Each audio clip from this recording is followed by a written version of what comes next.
Okay, so you've probably heard this one by now. I mean, it is everywhere.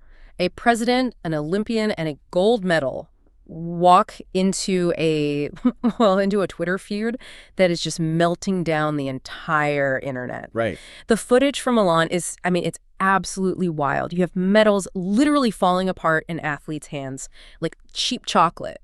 And instead of, fixing it, the administration is basically declaring war on a skier. Hunter Hess, yeah. Hunter Hess calls out their environmental policy and bam, the president is blasting him as a total loser to 50 million people. It's loud, it's messy, and I gotta be honest, it's kind of addictive to watch. And that feeling right there, Oh, yeah. that addictive quality, that is exactly why we need to shut it off. Yeah. Immediately. Whoa, okay, buzzkill. Come on, it's the biggest story of the week. You can't tell me the leader of the free world beefing with a guy on skis isn't news. Oh, it's news. For sure. But in the intelligence world, we call this the shiny object. The shiny object. It's a magician's trick. The more you focus on the medals falling apart or the insults flying around on social media, the less bandwidth you have to notice what's actually happening in the dark. Okay, so you're saying this is a distraction. I'm saying it's an engineered blind spot. Right. And we need to apply a technique that we call negative space analysis. Okay. Think about an artist drawing a chair. Sometimes they don't draw the chair itself, right? They draw the empty space around the chair, and the shape just reveals itself. Huh. In open source intelligence, or OSINT, the silence, what isn't being reported while everyone's screaming about sports, that's usually where the actual power is shifting. Negative space analysis. I like that.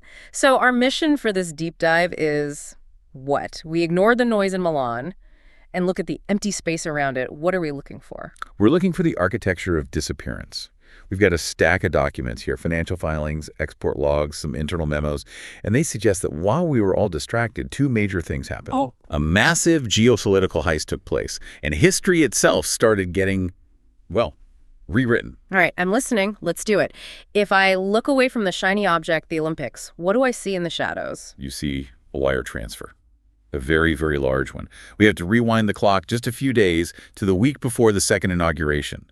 January 2026. Okay, setting the scene. It's that lame duck period, transition chaos.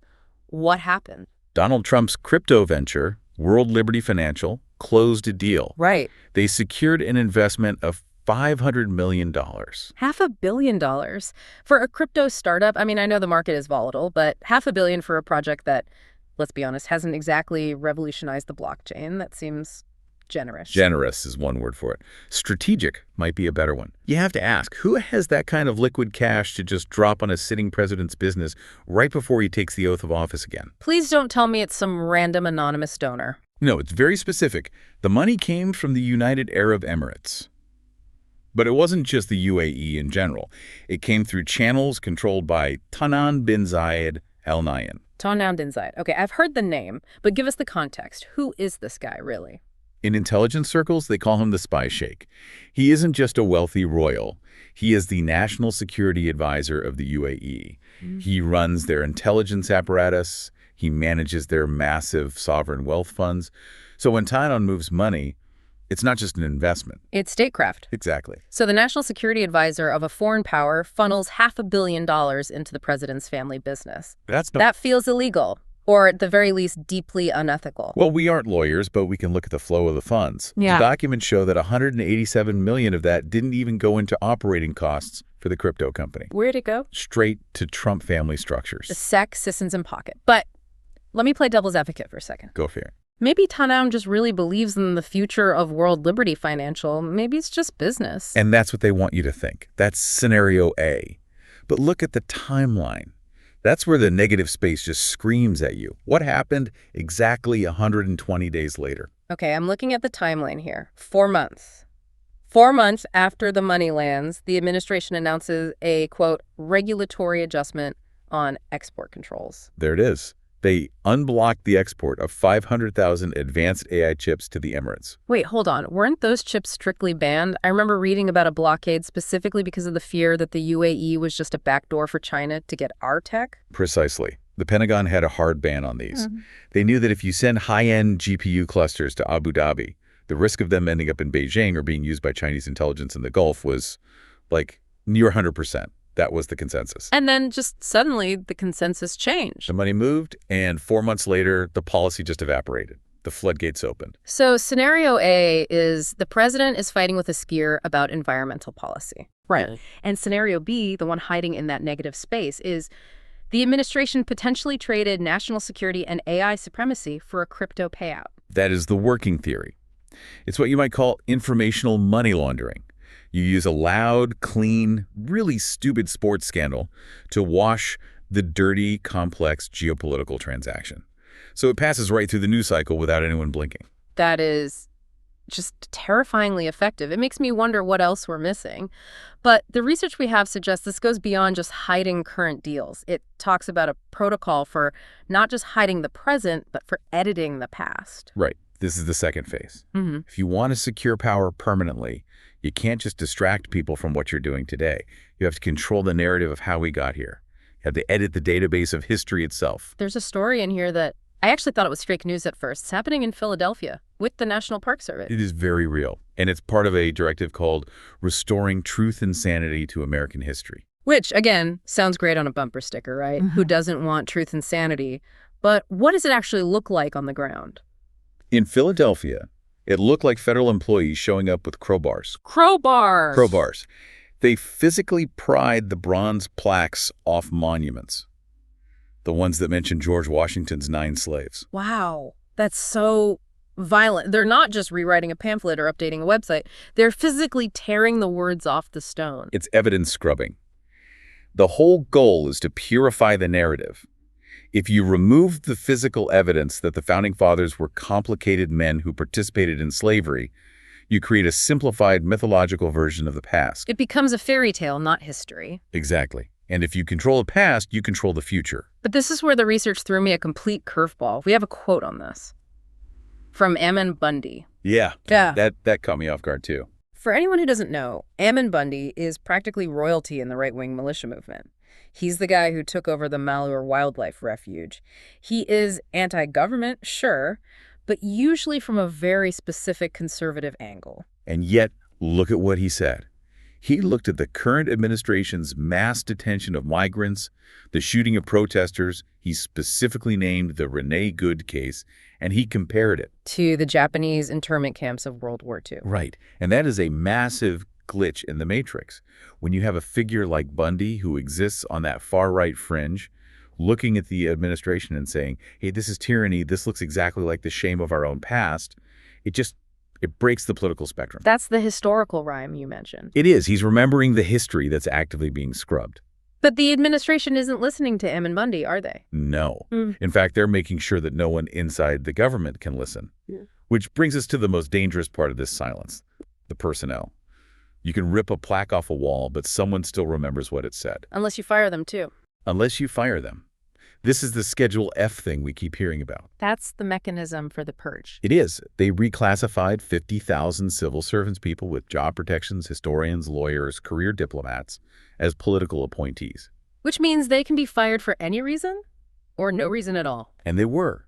The silence protocol isn't just about media silence. It's about a lobotomy. They're removing the institutional memory of the state itself. If you fire the lawyer who knows why those AI chips were banned in the first place, there's no one left to object when you unban them. You create a sterile past. And a compliant present. It all connects back to the start. You need the silence, the lack of objection, to pull off the heist. Wow. And this leads us to the worldview that makes all this possible. We need to talk about Scenario B, not just as a tactic, but as a class system. The notes mention the borderless elite. It sounds a little bit conspiracy theory, I have to say, but the examples are hard to ignore. Right. It's the idea that there are basically two realities. One for us, the normies, and another one for the people with the real money. Like with the Washington Post. Exactly. We all watched it implode. The official story Scenario A was that Jeff Bezos had to cut the sports and books sections because the paper lost $100 million. It's a tough business decision. Right. And I think a lot of people bought that. Newspapers are dying, print is dead, belt tightening. But you're saying that's nonsense. Just do the math. Jeff Bezos is worth roughly $250 billion. A $100 million loss is. It's 0.04% of his net worth. It's the equivalent of you dropping a quarter under the couch. You don't fire your entire staff over a quarter. So why get the paper? Look at what he did spend money on. At the exact same time he was cutting the newsroom, he spent $75 million producing a documentary about Melania Trump. A documentary that, if I recall, basically nobody watched. It flopped hard. As a commercial product, yes, it was a failure. But as a bribe, it was a bargain. A bribe? You mean like tribute? It's tribute. He's signaling to the White House, I will cripple the newspaper that criticizes you, and I will produce propaganda that glorifies you. In exchange, maybe the DOJ forgets about that big antitrust lawsuit against Amazon. Maybe Blue Origin gets that next NASA contract. It's protection money. He's paying for safety. That is scenario B. The rich don't live by the laws of the market. They live by the laws of favor. And we see this again with the Epstein files. Oh, man, the full transparency promise. We were supposed to see everything. And we saw a lot. But we didn't see everything. The DOJ redacted 6 key names. But thanks to some leaks, we do know one of them. Sultan Ahmed bin Sulayem. Another massive player from the UAE, allegedly linked to a torture video found in the evidence. But his name gets blacked out. Because he's part of the club. Whether it's chip deals or crypto injections or covering up alleged crimes, the silence protocol protects the borderless elite. If you're valuable to the regime, you just disappear from the indictment. It really feels like the walls are closing in. You've got the media being gutted, history being erased, the legal system protecting the wealthy. But there's one more layer to this, and honestly, this is the one that keeps me up at night. The future context. The sources call it the Singularity of Silence, and it involves something called Moltbook. Yeah. When I first read this, I laughed. It's a social media platform populated entirely by AI. 1.6 million active users. 0 humans. And they are arguing about a fake religion called Crustafarianism. I mean, come on, that's objectively funny. It's bots worshiping a crab god. It's funny if you look at it as a joke. It's horrifying if you look at it as a weapon. How is it a weapon? Think about the dead internet theory. Now imagine it's not a theory anymore. If you have platforms where 99% of the discourse is generated by bots arguing about complete nonsense, fake religions, fake outrage, fake scandals, what happens to actual human speech? It just gets drowned out. It ceases to matter. If you are a human trying to organize a protest or expose a scandal or just have a real debate, you are screaming into a hurricane of algorithmic noise.